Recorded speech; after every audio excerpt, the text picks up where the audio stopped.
Você sabia que os transtornos mentais são os problemas de saúde que mais impactam em nossa qualidade de vida, bem-estar e produtividade?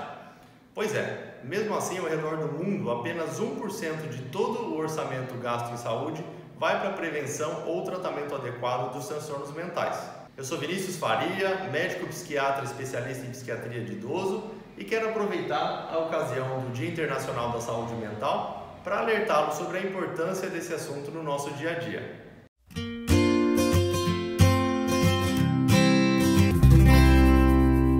Pois bem, uma das grandes dificuldades em perceber como os transtornos mentais impactam a nossa vida e a importância deles no nosso dia a dia é porque a gente não consegue, ou pelo menos a maioria das pessoas acredita que não consegue, ver de forma objetiva um transtorno mental acontecendo.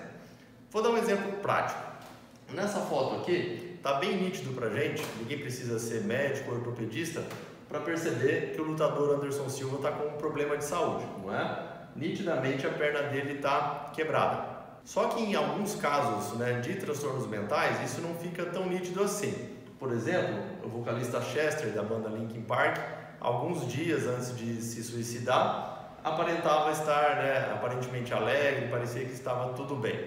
Isso pode gerar muita confusão nas pessoas de entender o sofrimento de uma pessoa que está passando por um transtorno mental e de como isso acontece objetivamente e qual o impacto que isso tem no dia a dia.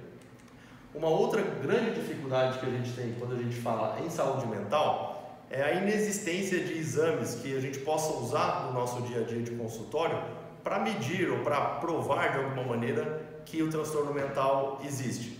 Por exemplo, na suspeita de um osso fraturado, como a perna do Anderson Silva, é fácil lá fazer um raio-x e comprovar a fratura na perna. Só que quando a gente fala em saúde mental, a coisa não é tão simples assim. Por exemplo, entre os transtornos mentais mais comuns, como depressão, ansiedade, transtorno bipolar, não existe um exame clínico que a gente possa solicitar e dosar esse exame, como por exemplo no sangue, que comprove a existência dessas doenças. O que a gente tem que comprova isso é, além das alterações nas emoções, no comportamento que a gente pode observar no dia a dia, são exames que a gente consegue fazer em pesquisas, como por exemplo uma ressonância magnética funcional, que mostra para o pesquisador e para quem estuda esses assuntos que nitidamente um cérebro com depressão funciona diferente de um cérebro que não está com depressão, como a gente pode ver aqui pela diferença na coloração. Mas para a gente falar em transtorno mental, primeiro a gente tem que saber o que é saúde mental. Na minha definição, saúde mental é um estado de conforto emocional e comportamental que possibilita o direcionamento das nossas energias para atitudes positivas voltadas ao bem-estar próprio e dos outros, mesmo em situações adversas. É muito importante essa noção do bem-estar mesmo em situação adversa, porque isso mostra a nossa capacidade de lidar com as nossas emoções, com o nosso comportamento e de manter a nossa saúde mental, mesmo em situações que não nos favoreçam. Porque essa questão da saúde e doença, incluindo os transtornos mentais, é um equilíbrio entre diversos fatores que vão nos proteger ou nos colocar em risco para o adoecimento. Esses fatores vão desde a questão genética, do nosso desenvolvimento neural, emocional, há situações de vida que possam acontecer, como por exemplo traumas da infância. A infância é um momento muito crítico para a formação da personalidade, para a formação do nosso aparelho psíquico, que vai ter consequência ao longo de toda a nossa vida. Então eu costumo dizer que é como aquele jogo de guerra de corda, que um time vai estar puxando para um lado, um time vai estar puxando para o outro, e quando eventualmente um time começa a fazer mais força que o outro, começa a deslocar a corda para aquele lado. A nossa saúde é a mesma coisa, Nós vamos ter forças a favor da nossa saúde, do nosso bem-estar, e forças para o outro lado que vão estar contribuindo para o nosso adoecimento. Saber reconhecer essas forças e fortalecer o lado da nossa saúde é muito importante. Vou dar um exemplo aqui para vocês de como é que funciona essa interação entre o nosso corpo, a nossa mente e o acontecimento dos transtornos mentais. Então ali os nossos órgãos, o nosso aparelho biológico, ele funciona numa sincronia, de maneira organizada, mantendo ali um equilíbrio que a gente chama de homeostase.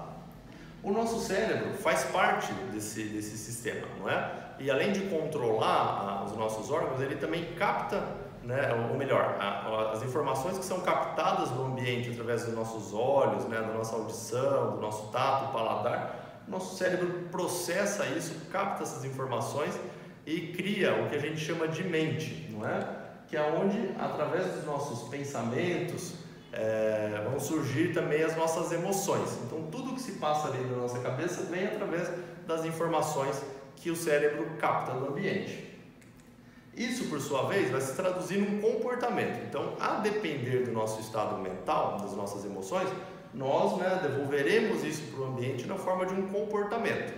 E é claro, né, que esses comportamentos vão nos favorecer ou não de acordo com o ambiente que a gente vive, das nossas necessidades, e vão ter influência também no funcionamento do nosso corpo. Então, tudo isso vai nos dois sentidos. Por exemplo, se eu tenho um comportamento que não favorece a minha saúde, como por exemplo de consumo exagerado de álcool, uso de drogas ou não controlar a alimentação, é nítido que isso vai ter um impacto no funcionamento do meu corpo, que consequentemente vai ter um impacto no funcionamento do meu cérebro, da minha mente e de volta no meu comportamento. Então, estar atento a esse funcionamento é muito importante.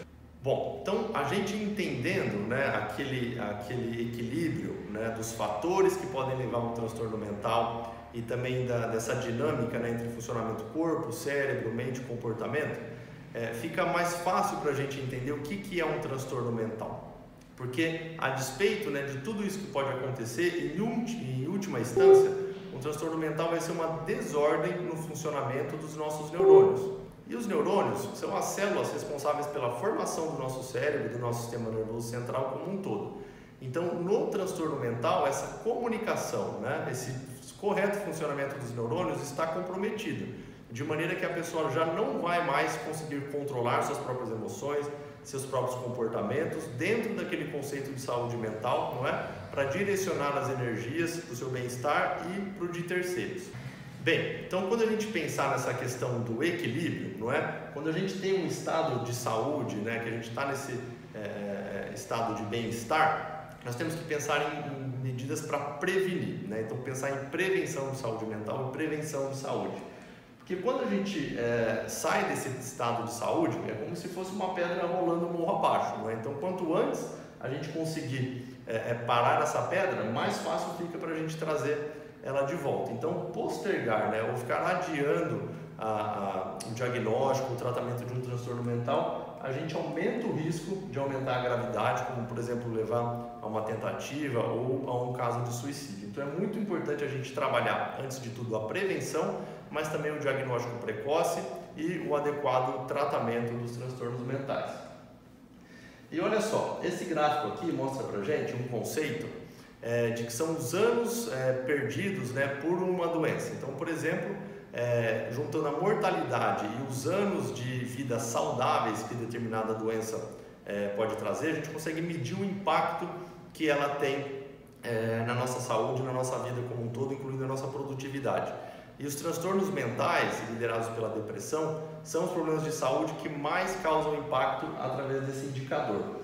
Então aqui é a porcentagem, né, de anos perdidos, né, de anos de incapacidade, e aqui a idade. Então, se a gente for ver, esse verde aqui são os distúrbios mentais, incluindo o uso de substância. Olha que eles estão, as incapacidades que eles causam principalmente na idade jovem, né, na idade mais produtiva, e aqui no verde mais escuro, as autoagressões, né, inclusive o suicídio também causa uma grande incapacidade. Nos anos mais adiantados da nossa vida, né, no envelhecimento, o impacto, né, em porcentagem que as demências, como por exemplo a doença de Alzheimer, causa na nossa vida. E lembrando, né, que mesmo apesar de tudo isso, o gasto em saúde que a gente tem com os transtornos mentais não representa nem 1% do total dos gastos na maioria dos países do mundo. E mesmo em países de primeiro mundo, como Estados Unidos e Europa, por exemplo, só 20%, ou seja, né, em cada 5 pessoas com transtorno mental vão receber um tratamento adequado. Em países em desenvolvimento como o Brasil, por exemplo, é praticamente 1 em cada 27. Então a gente percebe que tem um espaço muito grande aí, né, entre a necessidade das pessoas de receberem um tratamento e efetivamente receber esse tratamento. Bom, lembrando os pilares, não é? O que a gente pode fazer então no nosso dia a dia de maneira prática para preservar a nossa saúde mental, para trabalhar a promoção de saúde mental. Inteligência emocional, no sentido de sabermos, né, reconhecer nossas próprias emoções, nossos comportamentos, reconhecer o dos outros também, para que essa dinâmica, não é, nossa do dia a dia seja mais saudável. O manejo do estresse, não tem como eliminar o estresse do nosso dia a dia, então se a gente saber a importância, né, lidar com as coisas que são importantes, deixar para lá aquelas coisas que não são importantes, otimizar o nosso tempo, ou seja, usar esse estresse também a nosso favor para nós nos tornarmos mais produtivos de uma maneira que isso não nos sobrecarregue. Lidar com os relacionamentos, então buscar relacionamentos leves, né, que não virem um peso, que não virem tóxicos para a nossa mente e para a nossa saúde mental. O sono é super importante, não tem como pensar em saúde se a gente não tiver uma qualidade do sono boa, adequada, então respeite suas horas de sono, tenha isso, né, na sua cabeça que dormir bem é fundamental para a saúde e para a saúde mental. Outro aspecto fundamental, a atividade física, né? Quem faz atividade física não está estimulando só o corpo também, está estimulando a melhor funcionamento da nossa mente, do nosso cérebro e também pensando, né, que isso ajuda a controlar doenças crônicas como pressão alta, diabetes, própria dor crônica, que elas também são possíveis agressores para a nossa saúde mental. Muito bem, lembrando então do dia 10 de outubro, Dia Internacional da Saúde Mental, o mês que a gente vai conversar bastante sobre conscientização, a importância da saúde mental nas nossas vidas. Espero que vocês tenham gostado desse vídeo. Curtam, deixem seus comentários, vamos falar um pouquinho mais sobre isso aqui e compartilhem com seus amigos, com sua família. Forte abraço!